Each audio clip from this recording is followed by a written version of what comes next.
এবার যান জিন্দিগি পার হয়ে যায়। 60টা বছরের জিন্দিগি যদি লয়ে আসেন, একটা বছর চলিয়া যায় মানে আপনার জিন্দিগি 1 বছর পুরা গেল। যখন 1 বছরের জিন্দিগি পুরা গেল, আপনি আল্লাহ পাক রব্বুল আলামিনের কাছে 1 বছরের যাত্রা ধাবিত সামনের দিকে আগায়া যাইতে থাকলেন। এবার দুনিয়ার জমিনে থাকিয়া এবার যান যখন গুনাহ হয়ে যাইতে থাকে, না জানি কোন সময় আমার আল্লাহ পাক রব্বুল আলামিন ডাক দিয়া লয়া যায়। এবার নিজেই নিজেকে পরীক্ষা করি। আল্লাহর নবী বলেন, তোমার গুনাহ যখন হয়ে যায়, গুনাহগার বান্দাটা নিজেকেই নিজে পরীক্ষা করুক না, ও আসলে আল্লাহর দরবারে মুমিন কিনা, পাক্কা খাঁটি মুমিন হিসাবে আল্লাহর দরবারে নিজেকে দাবি করতে পারবে কিনা। নবী দু জাহান সাইয়্যিদুল কাউনাইন হাবিবে কিবরিয়া ডাকিয়া ডাকিয়া বলেন, মুমিন বান্দা যখন দুনিয়ার জমিনে গুনাহ করে, বান্দাটা যদি মুমিন হয়, ইয়ারা যুনুবাহু কান্নাহু কাইদুন তাহতা জাবাল, বান্দাটা যদি মুমিন হয় তাইলে গুনাহ করার সঙ্গে সঙ্গে পাহাড়টা মাথার উপরে থাকলে যেমন ভেঙে পড়ার ভয় থাকে, ওই ভয়ের মতো ভয় করে যে আমার গুনার জন্য আমার উপরে আল্লাহ প্রদত্ত কোনো ভয় আযাব চলিয়া আসে কিনা। বান্দাটা এবার যখন ভয় করে সঙ্গে সঙ্গে তওবা করিয়া লয়। আল্লাহর নবী বলেন, বান্দা যদি পাপাচার হয় তাইলে গুনাহটাকে আর কিছু মনে করে না। আল্লাহর নবী বলেন, ইন্নাল আবদাল ফাজিরা ইয়ারা যুনুবাহু কাযুবাব, বান্দা যদি পাপাচার হয়, বান্দা যদি খাঁটি মুমিন না হয়, তাইলে বান্দা গুনাহগুলারে মাছির মতো মনে করে নাকের আগা দিয়া উড়িয়া যায়, গুনাহগুলারে আর কিছুই মনে হয় না, কিছুই মনে হয় না। এবার যান প্রতিনিয়ত গুনাহ হয়ে যায়, গুনাহ হয়ে যায়। এই গুনাহগুলার মধ্যে অন্যতম একটা গুনাহ আছে, যেই গুনাহটাকে আল্লাহ পাক রব্বুল আলামিন সব গুনাহ মাফ করে দিলেও আল্লাহ তাআলা ওই গুনাহটা সাল্লাল্লাহু আলাইহি ওয়া আলা আলিহি وأصحابه وبارك وسلم تسليما كثيرا كثيرا. أما بعد فأعوذ بالله من الشيطان الرجيم. بسم الله الرحمن الرحيم. إلا من تاب وآمن وعمل عملا صالحا فأولئك يبدل الله سيئاتهم حسنات وكان الله غفورا رحيما. وقال رسول الله حبيب الله خير الأنام سيد البشر صلى الله عليه وسلم بئس العبد عبد تخيل واختار ونسي الكبير المتعال. بئس العبد عبد تجبر واعتدى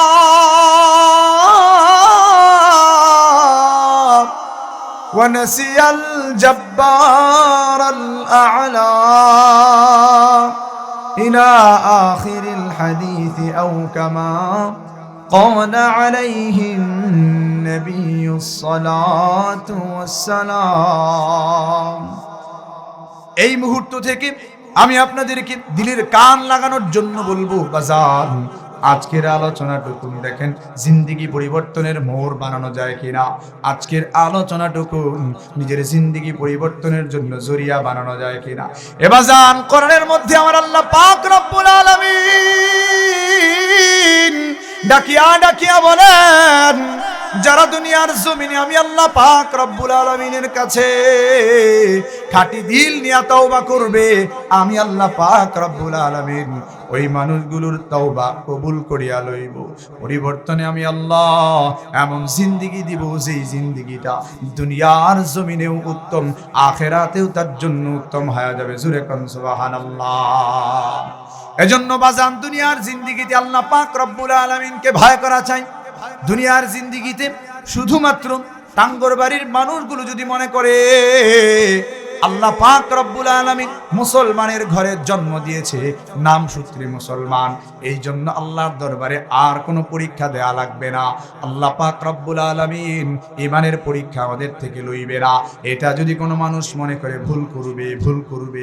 কেননা আল্লাহ পাক রব্বুল আলামিন সূরা আল আনকাবুত 3 নম্বর আয়াত আল্লাহ পাক রব্বুল আলামিন জানায়া দেন, আহাসিবান নাস আইয়ুতরাকু আইয়াকুলু আমান্না ওয়া হুম লা ইফতানুন।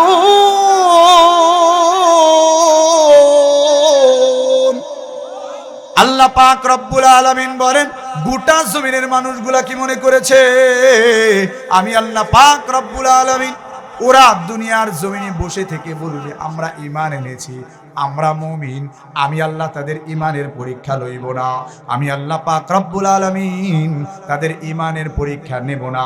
এটা যদি তারা ভেবে থাকে বুকার স্বর্গে বাস করছে, আমি আল্লাহ পাক রব্বুল আলামিন প্রতিনিয়ত তাদের ঈমানের পরীক্ষা লইব। শয়তান তাদের উপরে দেয়া আছে, শয়তান প্ররোচনা দেবে আমি আল্লাহ পাক রব্বুল আলামিনের রাহে ওরা চলে কিনা, ওরা আমি আল্লাহ পাক রব্বুল আলামিনকে ভয় পায় কিনা, ওদের দিলে আমি আল্লাহর ভয় আছে কিনা। এইটা কিন্তু আমি আল্লাহর বাটখারায় পরীক্ষা করেই তাদের পরে ওদেরকে ঈমানদার ঘোষণা করব। এজন্য সম্মানিত হাজিরিন, আল্লাহ পাক রব্বুল আলামিন আমার আপনার ঈমানের পরীক্ষা লইবে।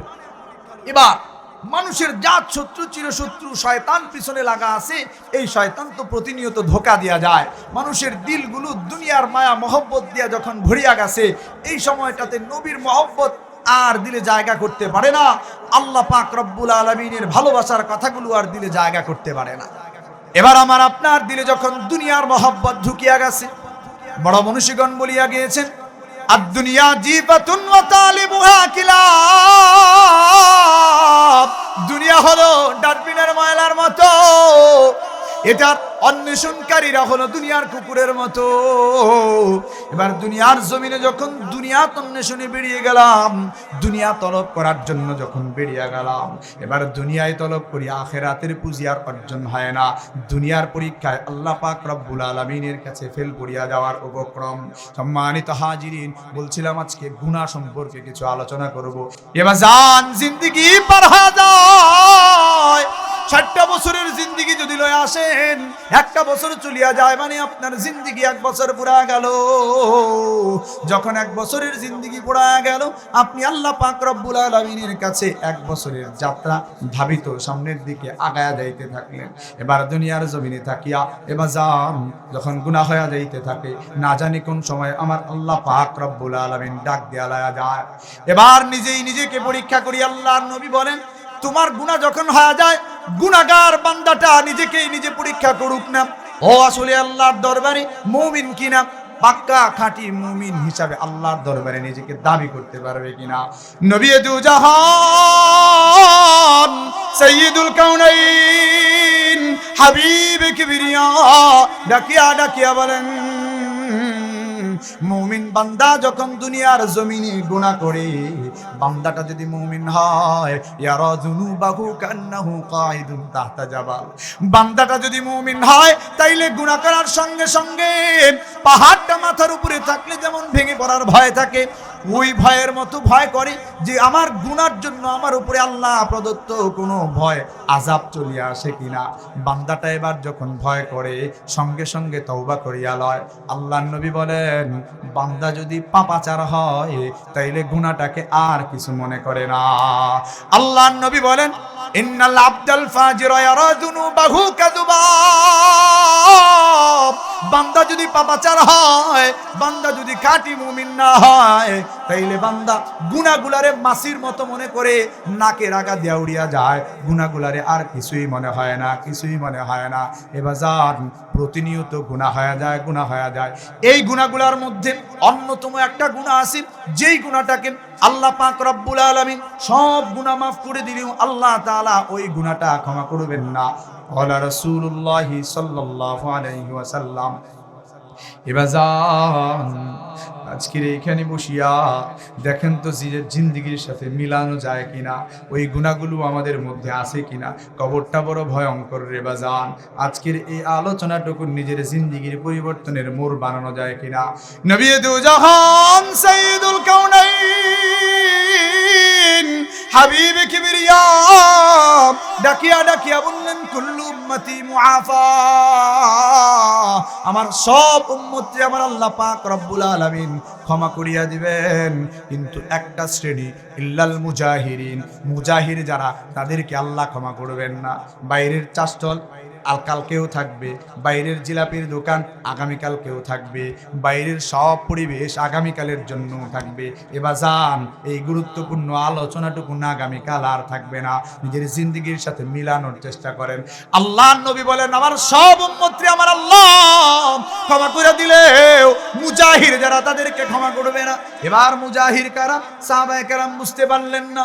আল্লাহর নবীকে ডাকিয়া ডাকিয়া বললেন, ইয়া রাসূলুল্লাহ ওয়া ইয়া হাবিবাল্লাহ, হুজুর মুজাহির কারা? বুঝলাম না গো, বুঝলাম না, মুজাহির কারা? আল্লাহর নবীর কাছে প্রশ্ন চলিয়া গেল, মুজাহির কারা? এবার নবী দু জাহান প্রশ্নের জবাব দিলেন, আমার উম্মতের সব মানুষগুলারে আল্লাহ পাক রব্বুল আলামিন চাইলেই ক্ষমা করে দিতে পারেন, আল্লাহ তাআলা ক্ষমা করে দিবেন, কিন্তু মুজাহির যারা, তাদেরকে আমার আল্লাহ পাক রব্বুল আলামিন ক্ষমা করবেন না। জানো জানো মুজাহির কারা? মুজাহির কারা তোমরা কি জানো? আল্লাহর নবী এবার বলতে লাগলেন, ইন্নাল মাজানাত আইয়ামালার রাজুলু বিল্লাইলি আমালা, রাতের বেলায় বান্দা গুনাহ করে, এই গুনাহগুলোর উপরে আল্লাহ তাআলা পর্দা দিয়ে রাখেন। এবার যখন রাত্রি শেষ হয়ে যায়, বান্দাটা সকাল বেলায় রাস্তার মোড়ে মোড়ে চাষটলে বসে দাঁড়ায়া দাঁড়ায়া গল্প করতে থাকে, জানোস রাতের বেলায় বক্সের যে বাজাইলো ওইটা কারা? আমি তো ওইটার টাকা দিয়ে আনাইছি, এলাকায় নির্বাচন করা লাগবে, পোলাপানরে একটু আমোদ ফুর্তি করাইলাম, এটা তো আমিই করছি। গুনাহ করে আল্লাহ গোপন করিয়া রাখেন, এই গুনাহটা আবার দিনের বেলায় মানুষের সামনে যায় প্রকাশ করে। আল্লাহর নবী বলেন, মানুষটা এবার বলে, আমিলতুল বারিহাতা কাদা ওয়া কাদা, গত রাতে আমি অমুক অমুক কাজটা করছি, জানো অমুক অমুক এই কাজটা আমি করছি, রাতের বেলায় অমুক গুনাহটা আমি করছি, অমুক নাটকটা দেখছো, অমুক সিনেমাটা দেখছো। বন্ধুরে ডাক দিয়ে আরেক বন্ধু কয়, রাতের বেলায় যখন বান্দা গুনাহ করে, কেউ দেখে না, কেউ দেখে না, যিনি দেখেন তিনি কে? আওয়াজ দিয়া কোন তিনি কে? ওই আল্লাহ গুনার উপরে পর্দা দিয়ে রাখেন। এবার যখন সকাল যাপন করে বান্দাটা ওই গুনার কথা আর গোপন রাখতে পারে না, বান্দাটা এবার সকাল বেলায় যখন গুনার কথা মানুষের সামনে প্রকাশ করিয়া দেয়, এবার আমার আল্লাহ পাক রব্বুল আলামিন ওই বান্দার উপরে ক্রোধান্বিত হয়ে যান যে আমি আল্লাহ যেই গুনাহ গোপন রাখলাম, তুই বান্দা সেই গুনাহ প্রকাশ করে বেড়াইলি, আমি আল্লাহ এমন মুজাহির মানুষদের ক্ষমা করব না। যদি আওয়াজ করে কন্যা নাউজুবিল্লাহ। সম্মানিত হাজিরিন, গুনাহ যদি হয়ে যায় আল্লাহর দরবারে তওবা করা লাগবে। তওবা ছাড়া আল্লাহর দরবারে গেলে এক একটা কবিরা গুনাহ জাহান্নামে যাওয়ার কারণ হয়ে যাবে। সম্মানিত হাজিরিন, আমি আল্লাহ পাক রব্বুল আলামিনের কোরআনে কারীম থেকে একটি আয়াত তিলাওয়াত করেছি, সূরা আল ফুরকানের আয়াত। এই আয়াতের প্রেক্ষাপট শানে নুজুলটাই বা কেমন? আল্লাহ নবীর একজন সাহাবী, নবীর চাচা হযরতে হামজা রাদিয়াল্লাহু তাআলা আন, সাইয়্যিদুশ শুহাদা হযরতে হামজা রাদিয়াল্লাহু আনহুরে ওয়াহশ ইবনে হারব যখন আল্লাহর নবীর চাচারে হত্যা করে, আল্লাহর নবীর চাচারে হত্যা করিয়া হিন্দা আল্লাহর নবীর চাচার কলিজাটা পর্যন্ত বুক থেকে ফাড়িয়া আনিয়া নবী আলাইহিস সালামের চাচার কান পর্যন্ত কাটিয়া লয়। এই পর্যায়ে আল্লাহর নবীর কাছে ওয়াহশির ব্যাপারে সংবাদ পৌঁছায়া যায়। ওয়াহশি এবার যখন মক্কায় নবীর চাচারে হত্যা করবার কারণে ওর মুনিবের পক্ষ থেকে আজাদি পাওয়া যায়, কিন্তু আল্লাহর নবীর কাছে ওয়াহশি এবার চিহ্নিত হয়ে যায়। মক্কা বিজয় হয়ে গেল, ওয়াহশির গুনাহ বেড়ে গেছে, ওয়াহশি আল্লাহর নবীর চাচারে হত্যা করছে, আল্লাহর নবীর দিলের মধ্যে আঘাত লাগাইছে। এবার যখন মক্কা বিজয় হয়ে গেল, ওয়াহশি পলায়ন করেন তায়েফে চলে গেছে। আল্লাহর নবী এবার মক্কায় অবস্থান করেন। নবীজি ঘোষণা করে দিয়েছেন, ওয়াহশিরে যেখানে পাও সেখানেই তাকে হত্যা করা হবে। তার আগে আল্লাহর নবী ইসলামের দাওয়াত পয়গাম পাঠাইছেন, ওয়াহশি যদি ইসলামের পয়গাম পায়া ফিরে আসে তাইলে ওয়াহশিরে আমার আল্লাহ ক্ষমা করিয়া দেবেন। জোরে কোন সুবহানাল্লাহ। নবীর চাচার মুসলা হত্যা করা এমন অখণ্ডগুলো অঙ্গ প্রত্যঙ্গগুলো খণ্ড বিখণ্ড হয়ে পড়ে থাকা এমন লাশ দেখি আল্লাহর নবী সহ্য করতে পারেন নাই। আল্লাহর নবী পয়গাম পাঠায়া দিছে, ও যদি ঈমান আনে তাইলে ওরে কিছু বলবা না, ঈমান যদি না আনে তাইলে ওরে হত্যা করা লাগবে। এবার ওয়াসি আল্লাহর নবীর দরবার পর্যন্ত পৌঁছায়া যায়। তওবা কেমন করা লাগে, আল্লাহর দরবারে তওবা করলে বান্দার দাম কেমন বাড়িয়া যায়। নবী দু জাহান সাইয়্যিদুল কাউনাইন হাবিবে কিবরিয়া বসিয়া আছেন। ওয়াসি এবার মুখটা ঢাকিয়া সকলের চোখের অন্তরালে আল্লাহর নবীর সামনে এসে দাঁড়ায় গেছে। আল্লাহর নবীরে ডাক দিয়া কয়, ইয়া রাসূলুল্লাহ ওয়া ইয়া হাবিবাল্লাহ হুজুর আতারিফুনি, আপনি কি আমারে চিনেন? আল্লাহর নবী বলেন, তোমারে আমি চিনি না, কে তুমি বলো বলো। ওয়াসি ডাকিয়া কয়, ইয়া রাসূলুল্লাহ আপনার চাচা হামজাকে যে হত্যা করেছিল আমি সেই ওয়াসি। ইয়া রাসূলুল্লাহ আপনি আমার হত্যার পরওয়ানা জারি করে দিয়েছেন, কিন্তু আপনার সামনে আমি কালিমাটা বললাম, আশহাদু আল্লা ইলাহা ইল্লাল্লাহ ওয়া আশহাদু আন্না মুহাম্মাদান রাসূলুল্লাহ। আল্লাহর নবীর সামনে ওয়াসি যখন কালিমাটা পড়িয়া লয়, এবার আল্লাহর নবী ওয়াসিরে বলে, তোমার পিছনের গুনাহ তো আল্লাহ পাক রব্বুল আলামিন ক্ষমা করে দিয়েছে, কিন্তু তুমি যে আমার চাচারে হত্যা করেছো, আমি নবীর দিলে যে আঘাত দিছো, তোমারে দেখলে আমার চাচার কথা মনে পড়িয়া যায়, তুমি আমার সামনে আসবা না, তুমি আমার সামনে আসবা না। ওয়াসি এবার আল্লাহর নবীর দুনয়নের সামনে থেকে সরিয়া যায়। সাহাবী হওয়ার পরেও আল্লাহর নবীর দুনয়নের সামনে আর আসে না। আল্লাহর নবীর দিলের ব্যথা বড় বাড়িয়া যায়, এই জন্য আসে আর আল্লাহর নবীর সামনে আসে না। ঘটনা সংক্ষেপ করে বলছি, আল্লাহর নবীর ওয়াফাত মুবারক হয়ে গেল। এবার যখন নবী আলাইহিস সালাম দুনিয়ার থেকে বিদায় নিয়ে চলে গেছেন, ওয়াসি তবিও আল্লাহর নবীর চেহারা মুবারকের সামনে আর আসে না। আল্লাহর নবীর রওজার সামনে গিয়েও আর দাঁড়ায় না, কারণ জিন্দা নবী, হায়াতুন নবী, আমার আপনার নবী কবরে শুয়ে আছেন। আল্লাহর নবী হায়াতুন নবী, জিন্দা হিসাবে আছেন। আল আম্বিয়া ও আহিয়াউন ফি কুবুরিহিম, সমস্ত আম্বিয়া আলাইহিমুস সালাম তাদের কবরের মধ্যে জিন্দা আছেন। জোরে কোন সুবহানাল্লাহ। এবার ওয়াসি আল্লাহর নবীর রওজার সামনে গিয়েও দাঁড়ায় না। ওয়াসির দিলে বড় জ্বালা, গুনাহ তো করেছি পাহাড় সম পরিমাণ। নবী আলাইহিস সালাতু ওয়াস সালামের সামনে কিভাবে এগিয়ে দাঁড়াবো, আল্লাহর নবী তো সামনে যাইতে না করছে। এবার যখন মুসাইলামাতুল কাযযাব নবীর যুগে নিজেকে নবী দাবি করেন, মুসাইলামাতুল কাযযাবের বিরুদ্ধে হযরতে ওমর রাদিয়াল্লাহু আনহুর জামানায় যুদ্ধ হয়ে গেল। এবার ওয়াসি মুখ্যম সুযোগ পাওয়া গেল।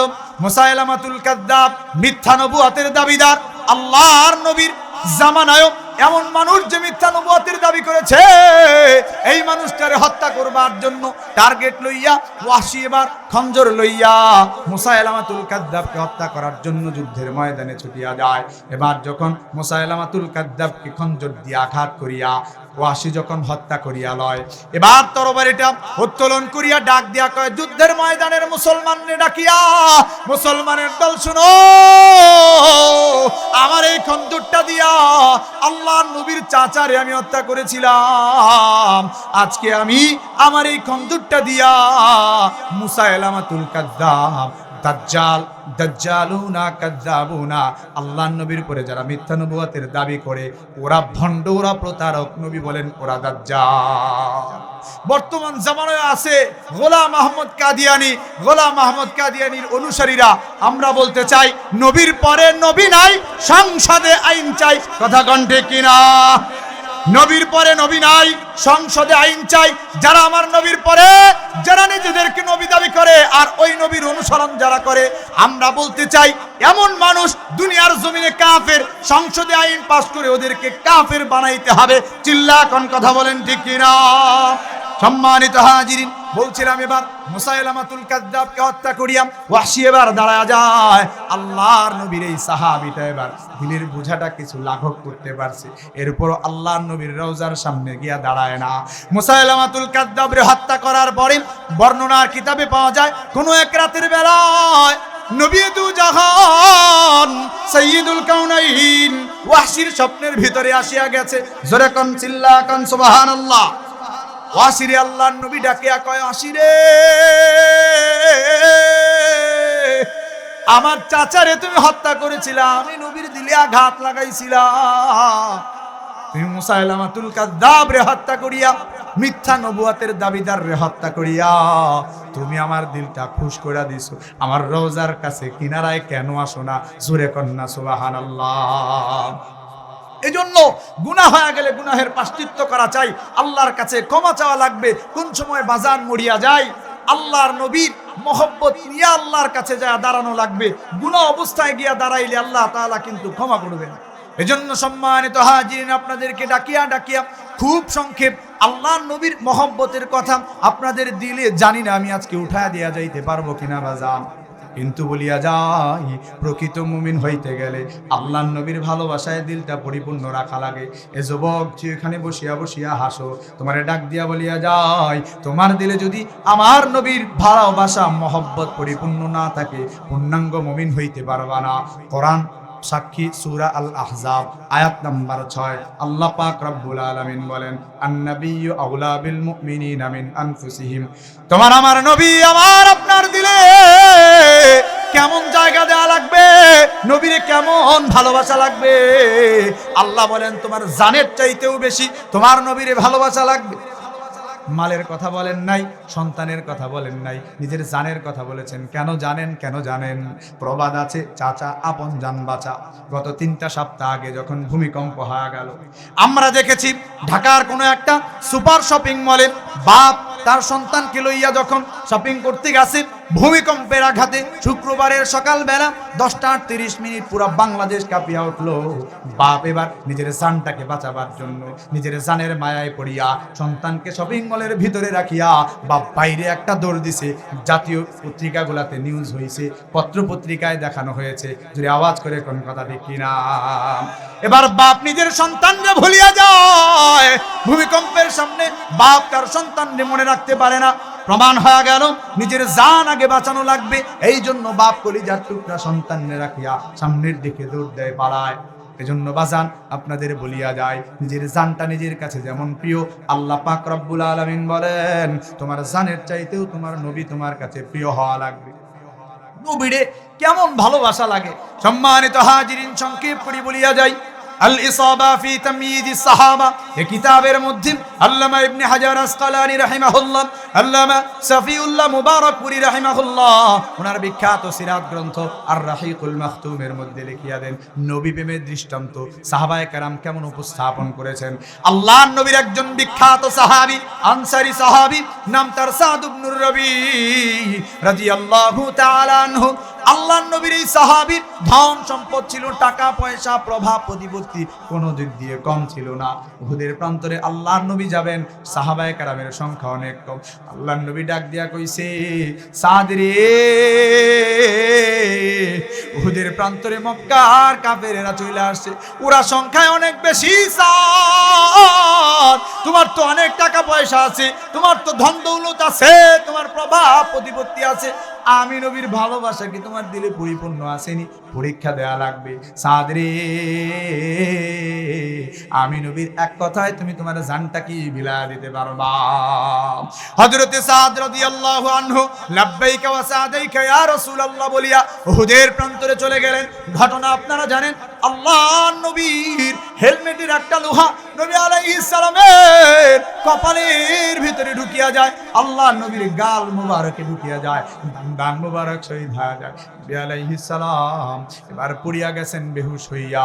আল্লাহর নবী যখন জমিনে পড়া বেহুশ হয়ে পড়ে আছেন, হযরতে আলী আল্লাহর নবীর কাঁধে উঠায়া সামনের দিকে দৌড় দিছে, পাহাড়ের চূড়ায় গিয়ে আল্লাহর নবীরে শোয়া রাখছে। এবার যখন নবী আলাইহিস সালাতু ওয়াস সালাম হুশে ফিরে আসছেন, আল্লাহর নবী সবার প্রথম ওই সাহাবায়ে কেরামের খোঁজ নিতে লাগলেন যাদেরকে আল্লাহর নবী এক কথায় জীবন বিলানোর জন্য বলেছিলেন। নবীর মহব্বতে যারা আল্লাহর রাহে জীবন বিলাইতে চলে গেছে। আল্লাহর নবী ডাক দিয়া বলেন, কে আছো রে? দাঁড়াও, আমার সাদ ইবনুর রবির কি অবস্থা? তোমরা কি কেউ আমার সাদ ইবনে রবির সংবাদ আনিয়ে দিতে পারবা? ওর দুনিয়ার জমিনে টাকা পয়সা প্রভাব প্রতিপত্তি সব আছে, কিন্তু আমার সাদ আমি নবীর ভালোবাসায় এক কথায় জীবন বিলাইতে চলে গেছে। এবার হযরতে যায়েদ বিন সাবিত রাদিয়াল্লাহু আনহু দাঁড়ায় গেলেন। সময় খুব সংক্ষিপ্ত বাজান, সংক্ষিপ্ত করিয়া বলিয়া যায়। হযরতে যায়েদ বললেন, ইয়া রাসূলুল্লাহ ওয়া ইয়া হাবিবাল্লাহ, হুজুর আপনার কি আদেশ বলুন না, আমি সাদ ইবনে রবির খুঁজিয়া নিয়ে দেব। আল্লাহর নবী বললেন, যায়েদ রে, তুমি যদি আমার সাদরে খুঁজিয়া পাও, ও আমি নবীর ভালোবাসায় জীবন বিলানোর জন্য উহুদের ময়দানে চলিয়া গেছে। তুমি যদি আমার সাদরে খুঁজিয়া পাও, তাইলে আমি নবীর পক্ষ থেকে আমার সাদরে সালাম জানাবা। জোরে কোন সুবহানাল্লাহ। হযরতে যায়েদ বিন সাবিত রাদিয়াল্লাহু তাআলা আনহু এবার সামনের দিকে অগ্রসর হতে লাগলেন। সামনের দিকে যখন আতায়া যান, পিছন থেকে আল্লাহর নবী ডাক দিয়া বললেন, যায়েদ রে, দ্বিতীয় আর একটা পয়গাম আছে, শুনিয়া যাও, শুনিয়া যাও। হযরতে যায়েদ রাদিয়াল্লাহু আনহু ফিরে আসলেন। এবার আল্লাহর নবী বললেন, যায়েদ রে, যায়েদ রে, আল্লাহর নবী বললেন, যায়েদ রে, তুমি যদি আমার সাদ ইবনে রবিরে খুঁজিয়া পাও, তাইলে আমার সাদ রে তুমি জিজ্ঞাসা করবা, ওর গায়ে মনে হয় অনেকগুলো আঘাত লাগছে, আমি নবীর ভালোবাসায়ও জান বিলাইতে চলে গেছি, আমার সাদের অবস্থা বুঝি বেশি ভালো না, আমার সাদের কি অবস্থা আমি নবী জানি না, তুমি আমার সাদরে জিজ্ঞাসা করবা সাদ কি অবস্থায় আছে, কেমন অবস্থায় আছে। হযরতে যায়েদ রাদিয়াল্লাহু আনহু চলে গেলেন, খুঁজতে লাগলেন হযরতে সাদরে, খুঁজে পেলেন। আল্লাহর নবী সালাম বিনিময় করলেন। এবার যখন সালাম বিনিময় করে দ্বিতীয় প্রশ্নটা করলেন, নবীর ভালোবাসায় দিলটা পরিপূর্ণ থাকবার কারণে সাহাবায়ে কেরামের অবস্থান কেমন দেখেন বাজান। আল্লাহর নবীর পক্ষ থেকে সালাম পাইয়া হযরতে সাদ, যার গায়ে ৭০টার বেশি আঘাত, অবিহি সাবউনা দরবাতান, ৭০টারও বেশি আঘাত, মৃত্যুর সন্ধিক্ষণে দাঁড়ানো হযরতে সাদ রাদিয়াল্লাহু আনহু ২ নম্বরের প্রশ্ন যখন পাইলেন, যায়েদ রাদিয়াল্লাহু আনহু যখন বললেন, সাদ রে, তোমার কি অবস্থা। এবার আল্লাহর নবীর প্রেমে ভরা দিলওয়ালা মানুষটা এবার ডাকিয়া কয়, যায়েদ রে, তুমি আমার নবীরে গিয়া ডাইকা ডাইকা বলবা, আপনার সাদ কইছে, ইন্নী আজিদু রিহাল জান্নাহ, নবী প্রেম দিলে পরিপূর্ণ থাকার কারণে গায়ের আঘাত আর আঘাত মনে হয় না। আমি সাদ উহুদের প্রান্তরে এখানে শুয়ে থেকে মৃত্যু সন্ধিক্ষণে জান্নাতের ঘ্রাণ নাকে পাই। জোরে চিল্লা কোন সুবহানাল্লাহ। এমন মানুষে ভালো না বাসতে নবীর সামনে গিয়া কেমনে দাঁড়াবেন বাজান। কিয়ামতের ময়দানে আমার আপনার নবী যদি আমার আপনারে যদি না চিনে, যদি শাফাত না করে রে বাজান, এজন্য টাঙ্গর বাড়ির মানুষগুলারে ডাকিয়া ডাকিয়া বলিয়া যায়, নবী প্রেম দিলের ভিতরে জায়গা দেন, দুনিয়ার মহব্বত গুনাহগুলারে ছাড়েন। এ বাজান, আরো 2 জন মানুষ দুনিয়ার জমিনে আছে যাদের ভালোবাসা দিলের ভিতরে ওঠায় রাখা লাগে। এ বাজান, আমার আপনার বাপ আমার আপনার জন্য হয়তো জান্নাত, হয়তো বা জাহান্নাম। আল্লাহর নবী বলেন, তোমার বাপ তোমার মা তোমার জন্য হয়তো জান্নাত, না হয় জাহান্নাম। এবারের কথাগুলো পর্দার অন্তরালের মা বোন যারা আছেন, দিলের কান লাগায়া শুনেন। বাজানরা দিলটাকে খুলিয়া দেন, কানটাকে লাগায়া দেন। জানি না কোন বাজানটা বাপ হারাইছেন, জানি না কোন বাজানটা মা হারাইছেন। পৃথিবী এত উন্নত হয়েছে, যাদের খবর আনা যায়, বাড়ির পাশে বাঁশ ঝাড়ের নিচে শুয়ে থাকা বাবা মায়ের কবরের খবর আনা যায় না। এবার যান, যার বাপ মরিয়া গেছে, মা মরিয়া গেছে, দাড়ি পাকা হয়ে গেছেন, কোনদিন বাপরে জড়ায়া ধইরা বলা হয় নাই, বাবা, বাবা গো, বাবা, আমি তোমারে জান প্রাণ উজাড় করে ভালোবাসি বাবা। পর্দার অন্তরালের মা তোমারে বলিয়া যায়, কোনদিন মায়ের পা 2টা জড়ায়া ধইরা বলা হয় নাই, মাগো, মাগো, মা, তোমার পায়ের নিচে আমার জান্নাত, আমি তোমারে ভালোবাসি মা, আমি তোমারে ভালোবাসি। বাজান, আলোচনা খুব সংক্ষিপ্ত। আলোচনা খুব সংক্ষিপ্ত। রাতের বেলায় যখন মাহফিল করে বাড়িতে যাই, আমার ছোট্ট একটা বাচ্চা আছে, রাতের বেলায় দেখি আমার বিবিটা আমার ছোট্ট বাচ্চার পেশাবের কাপড়গুলা পরিবর্তন করে, নিজে ভেজা কাপড়ে শুইয়া থাইকা সন্তানটারে শুকনা কাপড়ে জড়ায় আরাম করে ঘুম পড়ায়। আমি ওই সময় বহুবার তাকায় তাকায় এটা ভাবছি, আমার মায় না জানি আমার কেমন কষ্ট করে লালন পালন করে গেছে বাজান। আপনি তো জানেন না, ডাক্তারি বিদ্যায় বলা হয়, আমি যখন মায়ের পেটে ছিলাম, মায়ের পেটটা এতটাই সংকুচিত সংকীর্ণ, আমার আপনার পা দুইটা মায়ের কলিজা বরাবর ছিল। 9 ইঞ্চি হওয়ার পরে এবার আর মায়ের পেটে জায়গা নাই। এবার যখন আমার আপনার শরীরের অবস্থান বাড়ে, বড় হইতে লাগলাম, মায়ের কলিজার পা দিয়ে আঘাত করছে। এবার মার ঘুমাইতে পারে না, দিনের বেলায় মার খাইতে পারে না। এবার জান এই জন্য জানা নাই কোন বাপ মা হারায়া ফেলছেন, কোন বাজানটা মা হারায়া ফেলছেন, বাপ হারায়া ফেলছেন। এখানে যারা আছেন, যাদের বাবা মা আছে, বাবা মারে কোনোদিন কষ্ট দেয় না।